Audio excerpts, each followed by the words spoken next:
Welcome එක්ස්ට්‍රීමර්ස්. ශ්‍රී ලංකාවේ PickMe Uber වගේ service එන්න කලින් අපිට තෙල් කන්සප්ෂන් ගැන ලොකු වරි එකක් තිබ්බේ නැහැ. ඒ කාලේ පෙට්‍රෝල් එකක් චීප්, අවైలබිලිටි එකත් නෝමල්.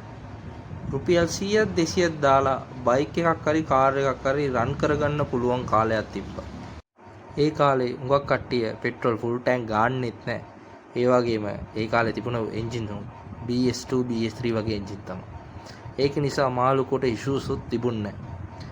නමුත් පෙට්‍රෝල් ක්‍රයිසිස් එකේ පස්සේ ශ්‍රී ලංකන්ස්ලා සෑහෙන වෙනස් වුණා. ගොඩක් අය පෙට්‍රෝල් ලැබෙනකොට ටැංක් එක පිරෙන්නම ගාලා ගියා. ඒක BS3 එන්ජින්ස් වලට ලොකු ඉෂුව එකක් නෙමෙයි. නමුත් BS4 සහ BS6 එන්ජින් වලට මේ ෆුල් ටැංක් එක හොඳ දෙයක් නෙමෙයි. ඉතින් අද මේ වීඩියෝ එකෙන් BS4 සහ BS6 එන්ජින් තියෙන බයික්ස් වල ෆුල් ටැංක් ගන්නකොට එන ඉෂුස් මොනවද කියලා, ඒ වගේම ඒවා ඇත්තද එන්ජින් එකට ෆුවල් සිස්ටම් එකට කොහොමද බලපාන්නේ කියලා ක්ලියර් view එකක් අද අපි බලමු. ඕකට අපි මුලින් කරන්න ඕනේ දේ තමයි බයික් ටැංකියේ මූඩි අරින්න. මේ මූඩි අරිච්ච ගමන් ඔයගොල්ලන් බලන්න මේකේ හිල් දෙකක් තියෙනවා. මේක තමයි බ්‍රීත පයිප් එකට කනෙක්ට් වෙන හිල්. මේ සමහර වෙලාවට මේ බ්‍රීත පයිප්ම තමයි වේප පයිප් එකටත් කනෙක්ට් වෙන හිල මේකෙන් තමයි ජෙනරේට් එක වෙන්නේ. ඒ කියන්නේ එකම හෝස් එකෙන් ඇවිල්ලා බ්‍රීත පයිපුත් තියේ, ඒ වගේම වේප පයිපුත් තියෙනවා. හරිද? අපි කලින් බ්‍රීත පයිප් ගැන බලමු. මේක බ්‍රීතර් හැටියට එයාර් එක ඉන්ටේක් කරලා තෙල් එක පල්ලෙහාට පුෂ් කරයි. ඇතුලේ තියෙන පෙට්‍රෝල් පම්ප් මේ තෙල් ටික පුල් කරලා throttle body එකට ඉන්ජෙක්ට් කරයි. ඒ වගේම වේපර් ලයින් එකේ ටැංකියේ තියෙන පෙට්‍රෝල් වාෂ්පේ වේපර් ලයින් එකේ අරා චාකෝල් කැනිස්ටර් එකේ ස්ටෝර් වෙනවා. ECU එකෙන් කමාන්ඩ් එක හම්බුන ගමන් ඕක throttle body එකට එකතු වෙලා, හරියට කියන්නේ කිව්වොත් පෙට්‍රෝල් එක ඉන්ජෙක්ටරට එකතු වෙලා ඕක එතනින් පෙට්‍රෝල් එක ස්ප්‍රේ කරයි. ඒ වගේම at the same time air එකත් ඉන්ටෙක්ට් වෙනවා.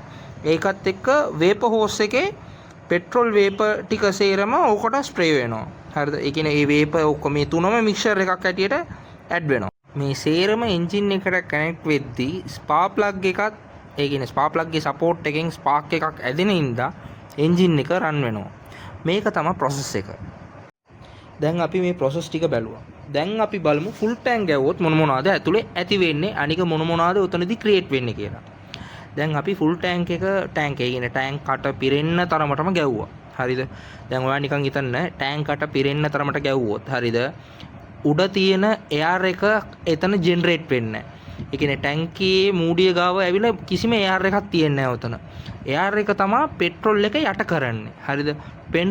පෙට්‍රෝල් පම්ප් මෝටරේ ඇවිල්ලා යට ඉඳන් තෙල් එක ඇවිල්ලා කොච්චර තමයි ඇදලා දුන්නොත් හරි ඒ ෆ්ලෝ එක මේන්ටේන් වෙන්න ඕනේ නම් අනිවාර්යයෙන් උඩ ඉඳන් එයාර් ප්‍රෙෂර් එකක් ඇති වෙන්නම ඕනේ. හරිද? දැන් ෆුල් ටැංක් එක උගලන් කරගත්ත ඉඳා ඔය එයාර් ප්‍රෙෂර් එක එතන හම්බෙන්නේ නැහැ. ඒකේ ඉඳා පෙට්‍රෝල් පම්ප් ඇවිල්ලා තවත් ස්ට්‍රෙස් වෙනවා. හරිද? ඒ වගේම දැන් ඔයගොල්ලෝ ෆුල් ටැංක් ගාලා තියෙනවා බයික් එකේ. හරිද? ෆුල් ටැංක් ගැව්වට පස්සේ ඔයගොල්ලන් නිකන් හිතන්න රයිඩ් එකේ යන ගමන්, හරිද? රයිඩ් එකේ යන ගමන් නිකමට හරි ඔතනදී තියෙන වේපර් හෝස් බ්‍රීතර් හෝස් ඇතුළට ඇවිල්ලා මේ පෙට්‍රෝල් එක ඇතුල් වුණා නම්, දැන් වේපර් හෝස් එක ඇවිල්ලා තියෙන්නේ ෆුල් ඇන්ඩ් ෆුල් වේපර් යන්න විතරයි. ඕකේ ලික්විඩ් පෙට්‍රෝල් එක යන්න එක හොඳ නැහැ. ලික්විඩ් පෙට්‍රෝල් එක ගියා කියන්නේ ඕක කෙලින්ම යන්නේ කොහෙටද? කැනිස්ටර් බොඩි එකට තමයි යන්නේ. සෝ ඒකේ චාකෝල් කැනිස්ටර් එකට ගියාට පස්සේ ওই චාකෝල් කැනිස්ටර් එක ඩැමේජ් වෙනවා.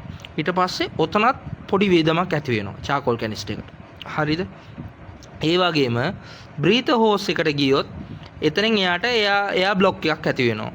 ඒ එයා බ්ලොක් එක ඉඳා ඉන්ජෙක්ටර් එකට ඇවිල්ලා හරියටම තෙල් එක එන්න බැරි තත්වයක් ඇතුල් වෙනවා එතනදී.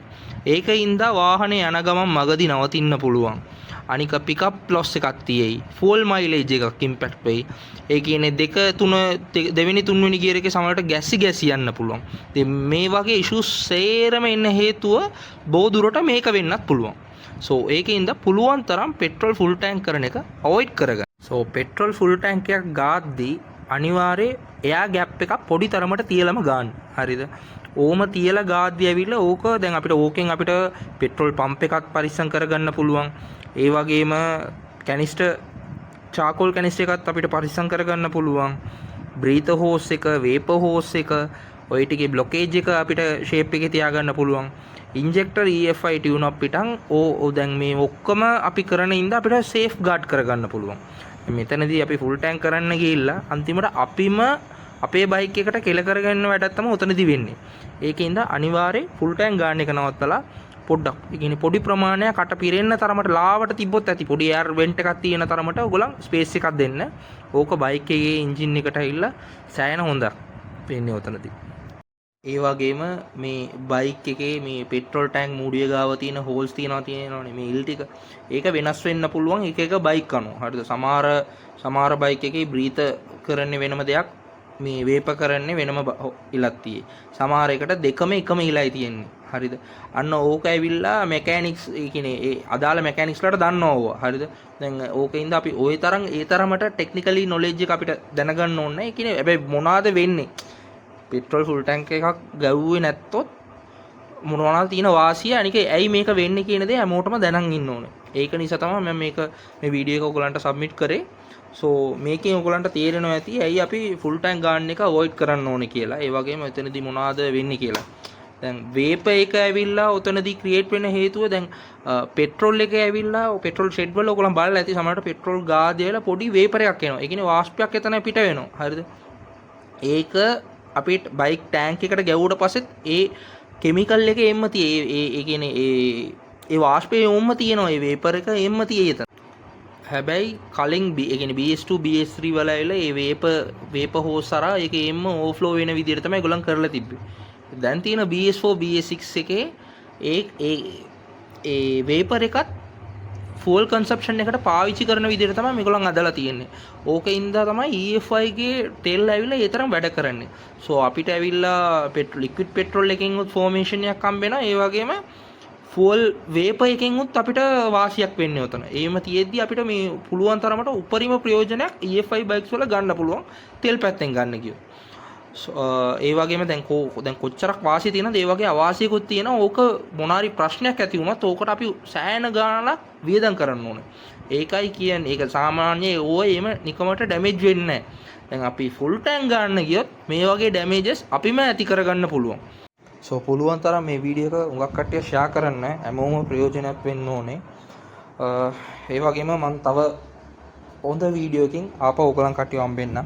එහෙනම් see you soon extremers.